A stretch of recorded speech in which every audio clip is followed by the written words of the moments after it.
एक बार हजरत ख्वाजा मोइनुद्दीन चिश्ती रहमतुल्लाह अलैह इस्लाम का पैगाम फैलाने की नीयत से अपने कुछ शिष्यों के साथ अजमेर शरीफ पहुंचे।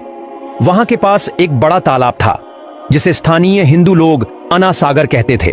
उस समय यह तालाब अपनी विशालता और पवित्रता के कारण हिंदू समाज में बहुत सम्मानित था। हिंदू लोगों का यह विश्वास था कि अगर कोई व्यक्ति दिन भर पाप करने के बाद इस तालाब में स्नान कर ले तो उसके सभी पाप धुल जाते हैं। इसलिए वे इस तालाब को हमेशा दियों से सजाते थे। हर रात दिए जलाने के लिए करीब 3 मन तेल की जरूरत पड़ती थी। तालाब की पवित्रता बनाए रखने के लिए वहां सभी हिंदुओं को प्रवेश की अनुमति नहीं थी। केवल ऊंचे वर्ग के ब्राह्मण ही इसमें स्नान कर सकते थे और इसके पानी को छू सकते थे। उनका मानना था कि यदि कोई अन्य जाति का व्यक्ति तालाब के पानी को छू ले तो पानी अपवित्र हो जाएगा। हजरत ख्वाजा मोइनुद्दीन चिश्ती रहमतुल्लाह अलैह और उनके शिष्य मुरीद लंबे सफर से थके हुए थे। कुछ देर आराम करने के बाद जब नमाज का वक्त हुआ तो ख्वाजा साहब ने हजरत बख्तियार काकी रहमतुल्लाह अलैह को अजान देने का हुक्म दिया। हुक्म मिलते ही हजरत बख्तियार काकी ने अजान देना शुरू किया। उस समय हिंदुस्तान में तौहीद, एकेश्वरवाद और अजान के अल्फाज किसी ने नहीं सुने थे। जब लोगों ने पहली बार अजान की आवाज सुनी तो उनके बीच हलचल मच गई।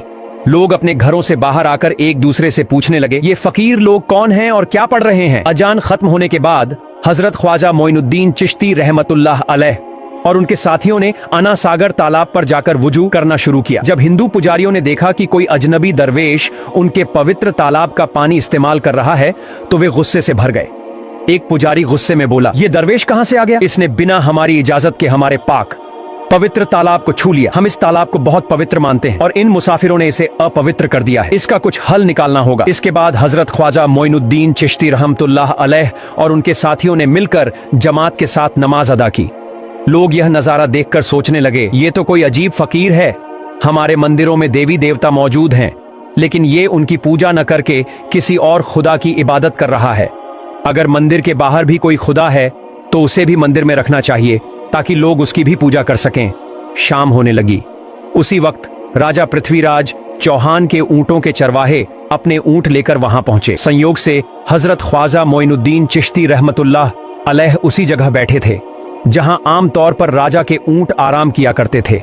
चरवाहों ने दरवेशों का काफिला देखा और कहा, अरे फकीर बाबा, आप कहां से आए हैं और यहाँ क्यों बैठ गए? क्या आपको मालूम नहीं कि यह जगह राजा पृथ्वीराज के ऊंटों के आराम करने की है? ये जानते हुए भी आपने यहाँ बैठने की जुर्रत कैसे की?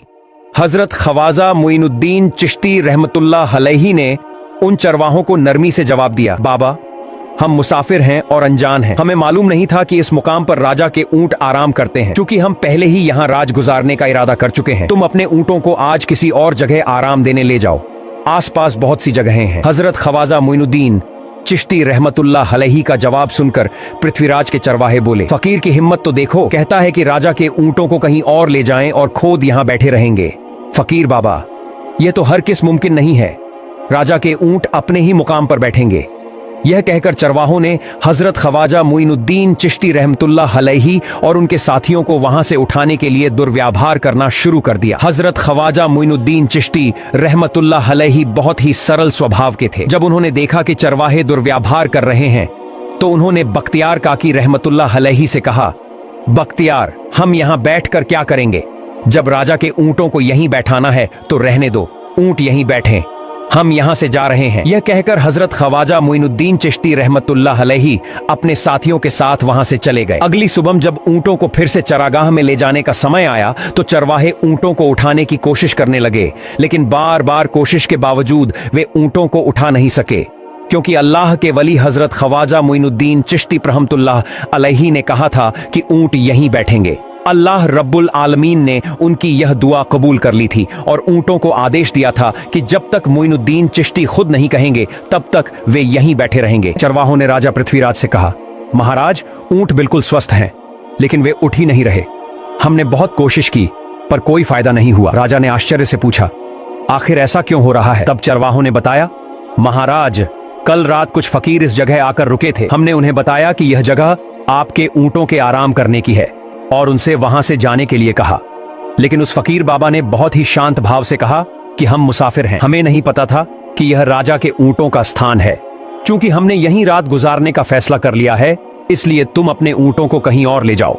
लेकिन महाराज, हमने उनकी बात नहीं मानी और उन्हें वहां से जाने के लिए मजबूर किया।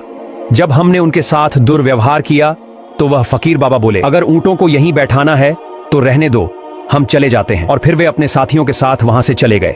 लेकिन तब से ऊंट अपनी जगह से हिल भी नहीं रहे हैं। राजा पृथ्वीराज चौहान यह सुनकर बहुत चकित हुआ। उसने सोचा, जरूर यह कोई बड़े संत हैं या अल्लाह के विशेष भक्त। फिर उसने अपने दरबारियों से सलाह ली और फैसला किया कि इस मामले को ठीक से समझना जरूरी है। अब राजा ने अपने सैनिकों को आदेश दिया कि उस फकीर को बुलाया जाए ताकि यह रहस्य सुलझ सके। जब हजरत ख्वाजा मोइनुद्दीन चिश्ती रहमतुल्लाह हले ही पृथ्वीराज के दरबार में पहुंचे तो पृथ्वीराज ने उनसे पूछा, ए दरवेश, आपने मेरे ऊंटों को क्यों पंगु बना दिया है? मेरे ऊंट भूखे मर रहे हैं, कृपया अपना जादू करते हैं। तुम्हारे ऊंटों को मैंने नहीं बल्कि इस संसार के पालनहार महान अल्लाह रब्बुल आलमीन ने बैठाया है। उनकी आज्ञा से ऊंट बैठे हैं और उनकी आज्ञा से ही उठेंगे। लेकिन मैं उस सर्वशक्तिमान से प्रार्थना कर सकता हूं कि वह तुम्हारे ऊंटों को उठने की अनुमति दे। इसके बाद हजरत ख्वाजा मोइनुद्दीन चिश्ती रहमतुल्लाह अलैहि ने अल्लाह से दुआ की, हे अल्लाह, इन ऊंटों को उनकी जगह से उठने की तौफीक दे। हजरत ख्वाजा मोइनुद्दीन चिश्ती रहमतुल्लाह अलैहि की दुआ करते ही चरवाहों ने देखा कि ऊंट अपनी जगह से उठकर चरागाह की ओर बढ़ने लगे। यह दृश्य देखकर चरवाहे चकित रह गए और हजरत ख्वाजा मोइनुद्दीन चिश्ती रहमतुल्लाह अलैहि की करामत की खबर पूरे अजमेर में फैल गई। जैसे जैसे हिंदुओं के बीच हजरत ख्वाजा मोइनुद्दीन चिश्ती रहमतुल्लाह अलैहि की करामत की बातें फैलने लगीं और इस्लाम की महानता उनके सामने प्रकट होने लगी, मंदिर के पुजारी भयभीत हो गए।